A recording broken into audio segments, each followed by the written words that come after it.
I'm Markia. Want to hear something scary? Made you look. Many cultures say that your reflection is a different version of yourself. But by the time you find out what it is your reflection is up to, it's already too late. Shyla was hurrying to finish her makeup for school when she slammed the medicine chest shut and cracked her mirror. She knew the old superstition that breaking a mirror meant bad luck, but she didn't have time for all that Bloody Mary or trapped souls kids stuff. Besides the spiderweb crack, it was still in one piece, and she finished applying her lipstick. "Oh, I must need coffee," she thought suddenly, as a strange feeling came over her. She ignored it, assuming tiredness and a cold draft from the window had given her a chill. She grabbed a travel mug and headed to school. Much later, she awoke in the middle of the night, that same strange feeling in her gut. She walked to the bathroom to splash water on her face. Wearily, she noticed something didn't look quite right with her reflection, like the glass was dirty. Looking more closely, the face that stared back wasn't her. It was her, but it wasn't. While her own mouth began to open in shock, her reflected face began to grin unnaturally. Her eyes were now jet black orbs like bottomless pits. Although frightened, she took a step closer, her nose practically touching the glass. "How can this?" Suddenly, two arms shot out of the mirror and wrapped around her in a tight grip, dragging her into and through the mirrored surface. Shyla looked back through the mirror to see something standing where she had just been. A creature that looked just like her, but not her. It waved back before disappearing out of the room. After uselessly pounding on the mirror to escape, sobbing, then passing out from exhaustion and shock, Shyla awoke and finally began to explore the place she was being held captive in. It was just a wide, empty space, and instead of windows into the outside, she realized they were the mirrors in her house. In one, she saw her brother Oscar putting gel in his hair, probably getting ready for a date. Did he not notice she was missing? He put some aftershave on his neck before giving himself a wink. Then, all of a sudden, the door opened and a figure walked in. At first, it was hard to make out who it was, but as the moonlight touched its face, two glistening black-orbed eyes shone in the light. It was the mirror doppelganger. Slapping her hand on her side of the mirror, she cried out to Oscar. "That's not me!" she screamed, but it was no good. He couldn't hear her. He turned towards the imposter as it stared at her. Suddenly, it grabbed Oscar, hugging him and patting his hair while staring at her. Then, smiling evilly, it left the room. He seemed safe for now, just perplexed at his sister's sudden odd behavior. Later, she saw her dad shaving to prepare for work. And there, the evil creature was again, inching its way in from the door. It crept closer to her father and bumped into him as his blade was touching his skin. Blood gushed on his white button-down. He scolded the evil doppelganger as if it were her. "Be more careful, Shyla. Look at this." The real Shyla wept on the other side of the mirror. "It's not me, Dad. It's not me." But he couldn't hear. It stared at her from its side of the mirror, reveling in her pain. Days passed. She had no idea how long she'd been trapped. As hard as Shyla tried, she couldn't seem to get out. Who knows what the creature was doing or what it wanted, pretending to be her.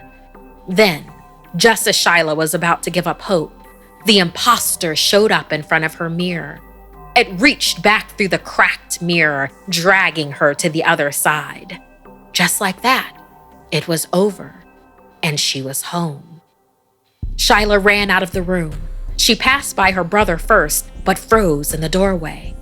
Oscar was talking into his phone and was holding a knife, shaking, whispering about something being horribly wrong with his sister, of being afraid to go to sleep at night.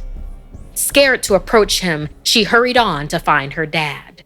He looked haggard, worried, and unkempt, with several bandages on his hands and one eye bandaged.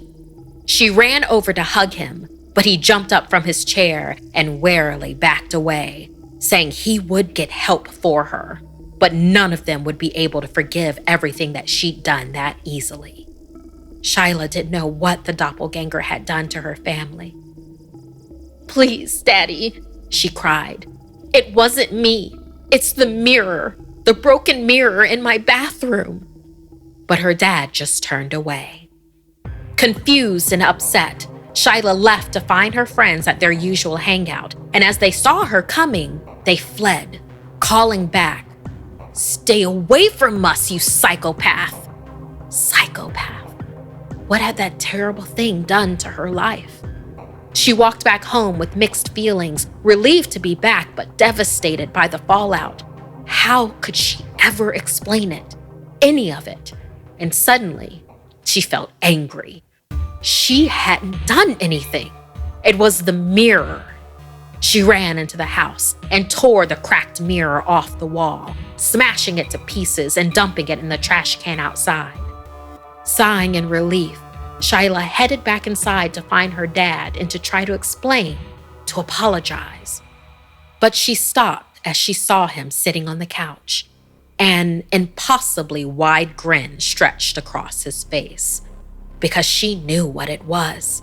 She could even see the jet black orbs of that thing staring back at her from her father's face. Its broken whisper echoed all around. "Too late. Daddy already looked in the mirror, and now I'm back."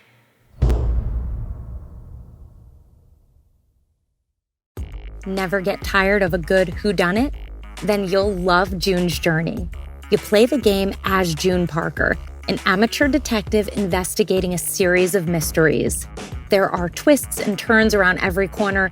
You'll put all your powers of observation to the test and enjoy the thrill of solving the case. Hi, I'm Sarah Lukasiewicz, and I am one of the writers for Something Scary. I'm obsessed with playing June's Journey. I've always fancied myself a detective of sorts. And yeah, I'm the person who jumps ahead to the end of the book because I just have to know how it turned out. I also really love playing June's Journey on mobile when I wake up in the afternoon or after dinner just to chill out. So sit back, relax, and let your inner Sherlock escape to the glamorous Roaring 20s. With new chapters every week, there's always a new case waiting to be cracked. There is a detective in all of us. Find your inner detective.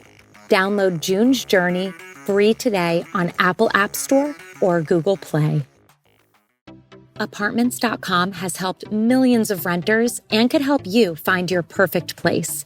And yeah, I know perfect is a tall order, but if you're looking for an apartment or a condo, townhome, or a house even, Apartments.com has all the right tools to help you find it.